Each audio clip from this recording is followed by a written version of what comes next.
ದೇವರ ಪ್ರೀತಿಯ ಕ್ರೂರತೆ. ಪಾಪವು ನಮ್ಮ ಹೃದಯವನ್ನು ದೇವರಿಗೆ ವಿರೋಧವಾಗಿ ಕಠಿಣಪಡಿಸುತ್ತದೆ ಎಂಬುದು ಗಮನಿಸಬಹುದಾದ ಸತ್ಯವಾಗಿದೆ. ಅದು ದೇವರ ವಾಕ್ಯದ ಭಾಗವಾಗಿದೆ. ಆದರೆ ದೇವರ ಪ್ರೀತಿ ನಮ್ಮ ಹೃದಯವನ್ನು ಪಾಪಕ್ಕೆ ವಿರೋಧವಾಗಿ ಕಠಿಣಪಡಿಸುತ್ತದೆ ಎಂಬುದನ್ನು ಸಹ ನಾವು ಅರ್ಥ ಮಾಡಿಕೊಳ್ಳಬೇಕು. ಈ ಅರ್ಥದಲ್ಲಿ ಪ್ರೀತಿಯು ಪಾತಾಳದಷ್ಟು ಕ್ರೂರವಾಗಿದೆ. ಪ್ರಸಂಗಿ 8:6.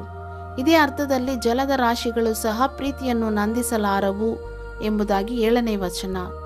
ದೇವರ ಪ್ರೀತಿಯು ನಮ್ಮ ಭಾವನೆಗಳನ್ನು ದೇವರ ಕಡೆಗೆ ಸೆಳೆದು ತರುತ್ತದೆ. ಪಾಪದ ಕಡೆಗೆ ನಮ್ಮನ್ನು ನಿಶ್ಚೇಷ್ಟಿತರನ್ನಾಗಿ ಜಡ ಮಾಡುತ್ತದೆ. ಯೇಸುವನ್ನು ಶಿಲುಬೆಗೆ ಏರಿಸಿದ್ದು ಕ್ರೂರವಾದ ಮನುಷ್ಯನನ್ನು ಪಾಪದ ಕಡೆಗೆ ಕ್ರೂರನನ್ನಾಗಿ ಮಾರ್ಪಡಿಸುವುದಕ್ಕಾಗಿ ನಡೆಸಿದ ಕ್ರೂರವಾದ ಮಾರ್ಗವಾಗಿತ್ತು. ಅಂಥ ವಿಧವಾದ ಮರಣವನ್ನು ಅಂಗೀಕರಿಸಿಕೊಳ್ಳುವುದಕ್ಕೆ ಯೇಸು ಎಷ್ಟು ಕಠಿಣ ಹೃದಯವುಳ್ಳವನಾಗಿದ್ದನು ಎಂಬುದನ್ನು ಊಹಿಸಿ ನೋಡಿರಿ. ಇಂದಾದರೂ ಕ್ರಿಸ್ತನ ಪ್ರೀತಿಯನ್ನು ತಿಳಿದುಕೋ, ಕ್ರಿಸ್ತನಿಗಾಗಿ ಜೀವಿಸು. God bless you.